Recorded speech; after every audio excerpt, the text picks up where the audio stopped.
जय माँ इंद्राक्षी। इंद्राक्षी धाम में दर्शकों आप सभी का हम हार्दिक स्वागत करते हैं। आज के दिन जिन जातकों का जन्म दिवस है, मैरिज एनिवर्सरी है, उन सभी को हमारी तरफ से बहुत बहुत शुभकामनाएं। आप समस्त जितने भी हमारे दर्शक हमारा कार्यक्रम देखने वाले हैं, सभी के ऊपर माँ भगवती की कृपा बरसे, सभी की मनोकामनाएं पूर्ण हो। आज हम अपने सभी दर्शकों से उगते हुए सूर्य, प्रातःकालीन भोरकालीन के सूर्य का वर्णन करना चाहते हैं। आप एक बात हमेशा ध्यान रखें कि जीवन तकलीफ़ों से भरा रहता है और इन तकलीफ़ों का समाधान भी व्यक्ति के पास होता है। संसार में अगर समस्याएं हैं तो समाधान भी है, क्वेश्चन है तो उसका आंसर भी है। जीवन में नाना भांति की तकलीफ़ों से हम लोग गुज़रते हैं।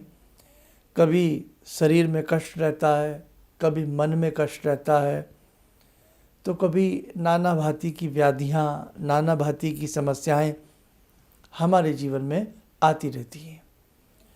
सूर्य साधना और ख़ास तौर से प्रातःकालीन सूर्य की साधना व्यक्ति की काया को निरोगी ही नहीं बनाती, बल्कि उसकी बहुत सारी मनोकामनाओं को पूर्ण भी करती है।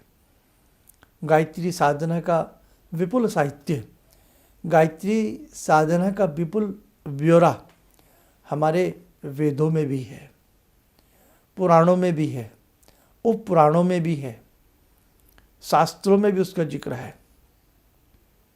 ऐसी बहुत बल्लिकाओं में भी उसका जिक्र है, तंत्र शास्त्रों में भी नाना भांति के जिक्र बताए गए हैं।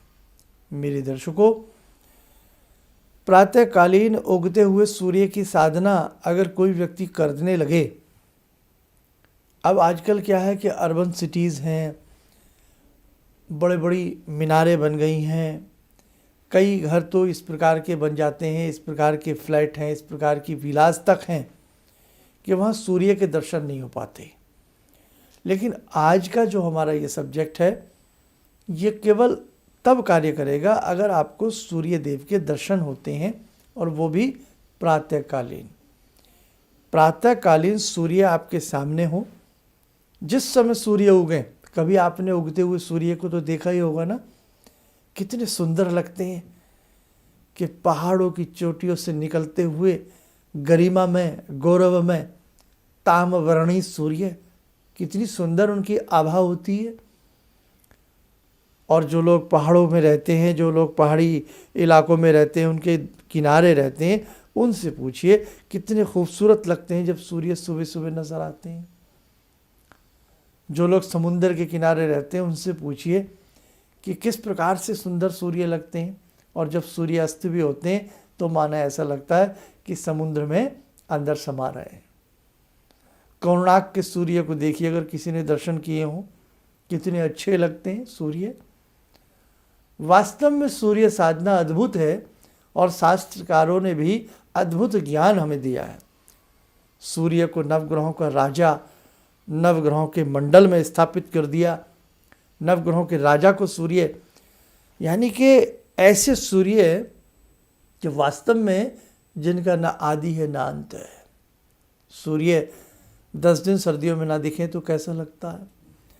जिन इलाकों में सूर्य बिल्कुल नज़र नहीं आते, कई कई महीने तक नज़र नहीं आते, ऐसे भी कुछ सूबे हैं, प्रदेश हैं, ऐसे भी कुछ स्थान हैं विश्व में। बड़ा अजीब सा नज़ारा लगता है, दम घुटने वाला नज़ारा होता है। मेरे दर्शकों, सुबह सुबह सूर्य उदय होते हुए, जब सूर्य उदय हो रहे हों, उस वक्त में आप सूर्य को खुली आँख से, हल्की नम आँख से, बहुत आँखें ना खोलें, अधकचरी सी जैसी आंखें होती है, आराम से, जैसे आप भक्ति के मूड में हो, एक खुमारी व्यक्ति के ऊपर छा जाती है। उन नेत्रों के साथ सूर्य को निहारें और मन में एक बीजात्मक मंत्र ओम ह्रीं हम सह, दोबारा सुने, ओम ह्रीं हम सह, इस मंत्र का जाप चल रहा हो और सूर्य देव आपके समक्ष धीरे धीरे धीरे धीरे आपको वो उनका अक्ष बढ़ता हुआ नजर आए। लेकिन ये साधना तभी की जाती है जब सूर्य आपको प्रतिदिन उगते हुए दिखे। ऐसा नहीं कि जैसे हर शहर का आपको पता होता है, आप अपने पंचांग में भी देखते हैं, कैलेंडर में भी देख सकते हैं कि सूर्य उदय का समय क्या है। नहीं तो 1-2 दिन सूर्य को देख लें कि भाई इतने बज के इतने मिनट पर सूर्य निकलते हैं, हमें अब कल से ये साधना करनी है। आप इसमें कृष्ण पक्ष शुक्ल पक्ष का कोई ऐसा वो नहीं है, भद्रा हो, कोई भी ऐसी राहु काल हो, किसी चीज़ का इसमें वो नहीं है। राहु तो समक्ष का आ ही नहीं सकती जब आप सूर्य की विशिष्ट चमत्कारिक साधनाएं करती हैं। सुबह सुबह की बेला हो और बस आपको प्रॉपर समय पता होना चाहिए कि सूर्य इतने बजे उगते हैं। उससे पहले सिद्धासन में, एकासन में, वज्रासन में नहीं बैठना, सिद्धासन में बैठना है। पालती हालती मार के आराम से मेरुदंड को सीधा रखना है और सूर्य को जब सूर्य निकल रहे हों, आपकी टकटकी जिसे इंग्लिश में कहते हैं स्टेयर गेज, आप टकटकी लगाए हों और आपके सामने सूर्य धीरे धीरे धीरे धीरे धीरे धीरे जैसे पानी से ऊपर कोई चीज़ आती है, ऐसे सूर्य ऊपर आ रहे हों और आप एक मंत्र का उच्चारण कर रहे हों, ओम ह्रीम हमसय। मुझे कुछ बातें रिपीट करनी पड़ती हैं, आप बोर भी हो जाते होंगे, लेकिन करनी पड़ती हैं। ओम ह्रीम हमसय एक मंत्र ये है, इसी मंत्र को आपने जपते रहना है। कब तक? जब तक सूर्य पूर्ण रूप से न निकल जाए और ऊपर तक ना उठ जाए। ये प्रक्रिया प्रतिदिन 15 मिनट होनी चाहिए। 15 मिनट का जप, और बीच बीच में ऐसा नहीं है कि सूर्य को एक साथ आप देखते रहें, जब निकल रहे हो तब देखें। उसके बाद बीच बीच में आई बंद भी करें, खोले भी बंद भी करें, ताकि आंखों पे कोई जोर ना पड़े और ये एक तरह से त्राटक क्रिया भी हो जाती है। ऐसा करने से व्यक्ति में कमाल की ऊर्जा पैदा होती है। ऐसा करने से व्यक्ति में कमाल की सम्मोहन शक्ति पैदा होती है।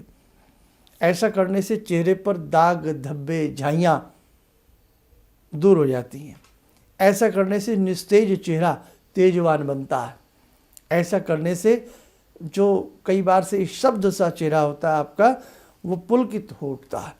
और जब आप 10-15 मिनट ऐसा कर लें, दोनों हथेलियों को रगड़ें और चेहरे पर मलें, सूर्य देवता को खड़े होकर के प्रणाम करें।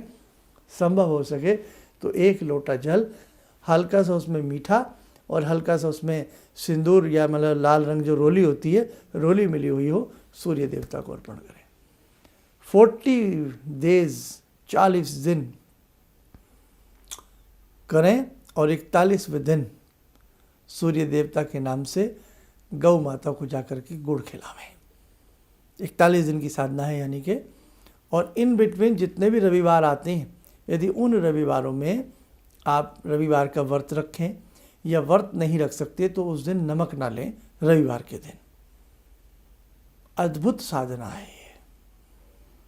आपको जिन्हें अपनी शक्ति बढ़ानी है, अपनी ऊर्जा बढ़ानी है, अपने चेहरे के ऊपर एक तेज प्रकट करना है, अपनी आँखों में एक तरह से एक ऐसा आकर्षण पैदा करना है, एक ऐसी चुंबकीय शक्ति पैदा करनी है और नवग्रहों के राजा सूर्य को प्रसन्न करना है, अपनी विभिन्न कामनाओं को पूर्ण करना है।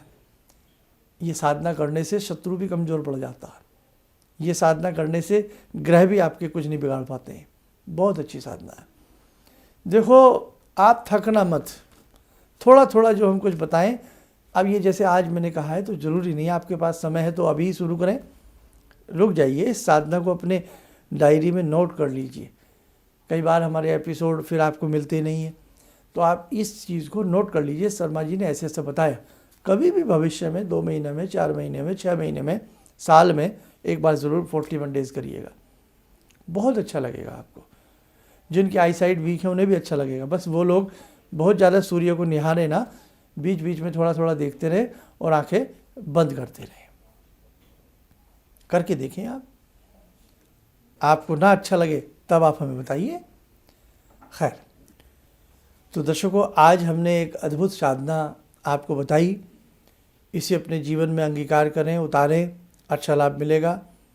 आपकी जन्म पत्रिका में सूर्य कैसे हैं? कहीं ग्रहण दोष तो नहीं, कहीं सूर्य आपके नीच के तो नहीं, कहीं सूर्य की डिग्री, सूर्य का बलाबल तो निस्तेज नहीं। उस सब स्थिति के लिए भी ये साधना वास्तव में आपके लिए अमूल्य साबित होगी। ऐसी साधनाएं खुद भी करें, ऐसी साधनाएं यदा कदा अपने बालकों से, बच्चों से, परिवार में किसी न किसी से ज़रूर कराएं। और एक बात बताएं, बहुत लोग डरा देते हैं साधना का असर नेगेटिव हो जाता है, ऐसे मत, नहीं, ये सौम्य साधना है। ये एक ऐसी दवाई है कि इसका कोई साइड इफ़ेक्ट नहीं, मतलब ये एक ऐसी साधना है इसका कोई साइड इफ़ेक्ट नहीं होता।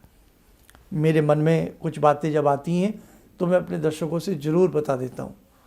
मैं कभी ये सोच करके नहीं बैठता कि आपको ये समझाना है, बस जैसा भगवती बुलवा देती हैं मैं आपके लिए बोल देता हूँ। इन्हीं शब्दों के साथ दर्शकों को आशा करता हूँ कि बहुत अच्छा आपको लाभ मिले, और इन्हीं शब्दों के साथ हम अपनी वाणी को विराम देते हैं। जय मां इंद्राक्षी।